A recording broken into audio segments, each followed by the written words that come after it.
जय हिंद साथियों, एक बार पुनः आपका शानदार सेशन में स्वागत है। एसएससी जीडी के 12 जनवरी के सेकेंड शिफ्ट का एग्जाम संपन्न हो चुका है।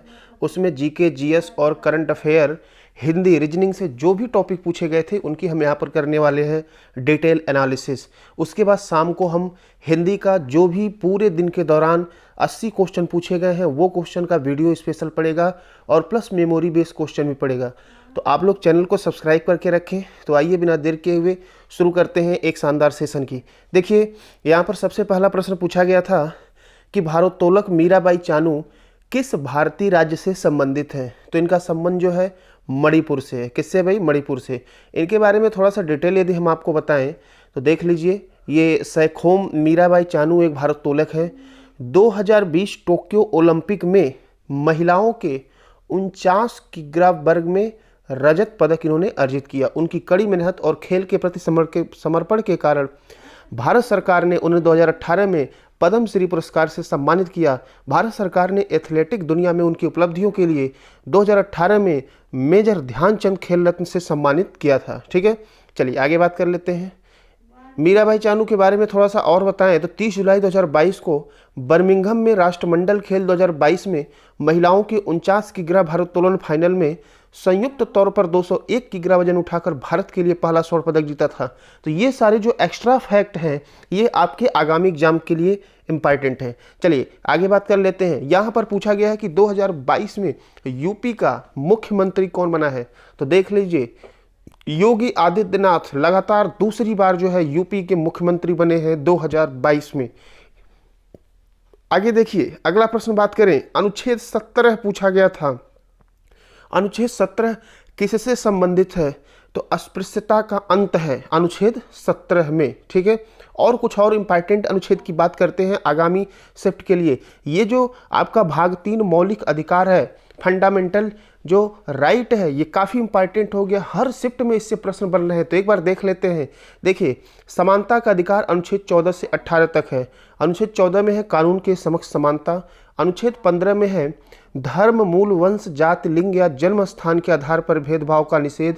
अनुच्छेद 16 में यहाँ पर देख लीजिए नागरिक रोजगार के मामलों में अवसर की समानता। अनुच्छेद 17 अस्पृश्यता का उन्मूलन। अनुच्छेद 18 उपाधियों का उन्मूलन।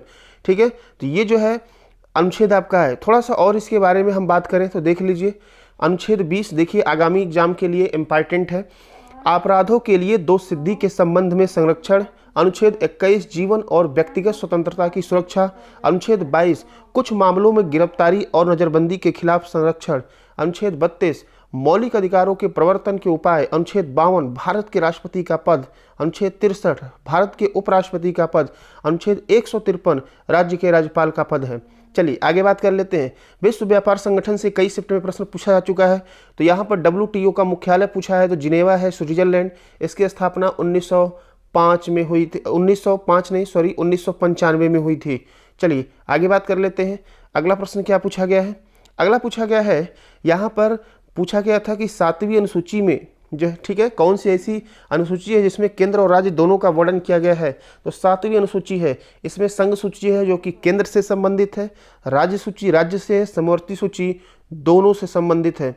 आगे बात करें अगले प्रश्न की, तो यहाँ पर हाल ही में राज्यसभा से मनोनीत होने वाली पहली महिला का नाम पूछा था।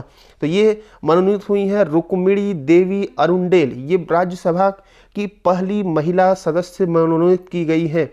आगे बात करें, यहाँ पर पूछा गया था कि 36वां राष्ट्रीय खेल कहाँ हुआ है, इसका आयोजन कहाँ हुआ है।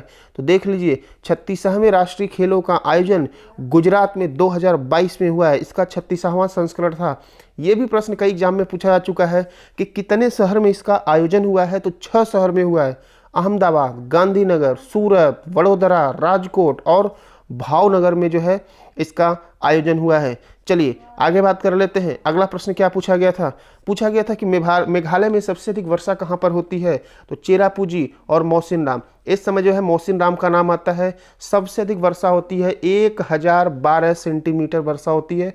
और न केवल भारत में, न केवल मेघालय में, बल्कि पूरे दुनिया में मौसिनराम में सबसे अधिक बारिश होती है। चलिए आगे बात कर लेते हैं। यहाँ पर मुहावरा पूछा गया था, उल्टी गंगा घुलना। मुहावरा का अर्थ क्या है? उल्टी गंगा घुलना नहीं, उल्टी गंगा बहना। यहाँ इसका होगा विरोध कार्य करना। ठीक है, चलिए आगे बात कर लेते हैं कुछ महत्वपूर्ण और मुहावरों की। देख लिए मुहावरा क्या होता है। मुहावरा का शाब्दिक अर्थ होता है अभ्यास। मुहावरा शब्द अरबी भाषा का शब्द है। हिंदी में ऐसे वाक्यांशों को मुहावरा कहा जाता है जो अपने सामान्य अर्थ को छोड़कर विशेष अर्थ को कहते हैं। जैसे उदाहरण के लिए अंक भरना, ये आगामी एग्जाम के लिए एक्सपेक्टेड है, इसका मतलब स्नेह से लिपट जाना। माँ ने स्नेह से अपने पुत्रों को अंक में भर लिया।